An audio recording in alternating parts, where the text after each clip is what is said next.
l'action. Là, c'est des mots, là, c'est des livres qui tiédissent la volonté. Je cherche, au fond de ma fierté, l'acte qui sauve et qui délivre. Là, c'est des mots, là, c'est des livres. Je veux le glaive enfin qui taille ma victoire dans la bataille. La vie, elle est là-bas violente et féconde, qui mord à galop fou les grands chemins du monde, dans le tumulte et la poussière. Les forces sont pendues à sa crinière, et soulevés par elle et par ses bonds, de prodige en prodige. Ils ont gravi, à travers pluie et vent, les monts des démences et des vertiges. J'en sais qu'il adresse dans l'air les crins volants sur ciel d'orage, avec des bransants et des affres de rage.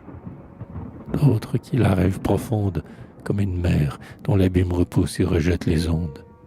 J'en sais qui la veulent froide mais obstinée, jaugeant, à coups de calcul clair, le vague amas des destinées. J'en sais qui l'espèrent vêtue du silence, charmeur des fleurs et des statues. J'en sais qui l'évoquent partout, où la douleur se crispe, où la colère bout. J'en sais qui la cherche encore, après la nuit, pendant l'aurore, lorsque déjà elle est assise au seuil, abandonnée de leur orgueil. La vie en cri ou en silence, la vie en lutte ou en accord, avec la vie, avec la mort, avec le bruit ou le silence.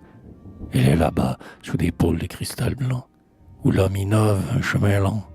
Elle est ici, dans la ferveur ou dans la haine de l'ascendante et rouge ardeur humaine. Elle est parmi les flots des mers et leur terreur, sur des plages dont nul n'a exploré l'horreur. Elle est dans les forêts, aux floraisons lyriques, dont s'exaltent les monts, les fleuves d'Afrique. Elle est où chaque effort grandit, onde à onde vers l'infini, où le génie extermine les gloses, criant les faits, montrant les causes, et préparant l'élan des géantes métamorphoses. Là, c'est des mots, là, c'est des livres, je cherche en ma fierté l'acte qui sauve et qui délivre.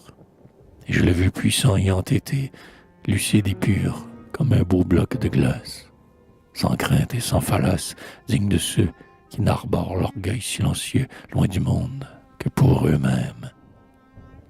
Et je le veux tremper dans un baptême de nette et claire humanité, montrant à tous sa totale sincérité et reculant en un geste suprême les frontières de la bonté.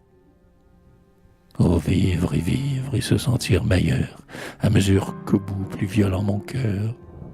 Vivre plus clair dès qu'on marche en conquête. Vivre plus haut encore dès que le sort s'entête à dessécher la force et l'audace des bras.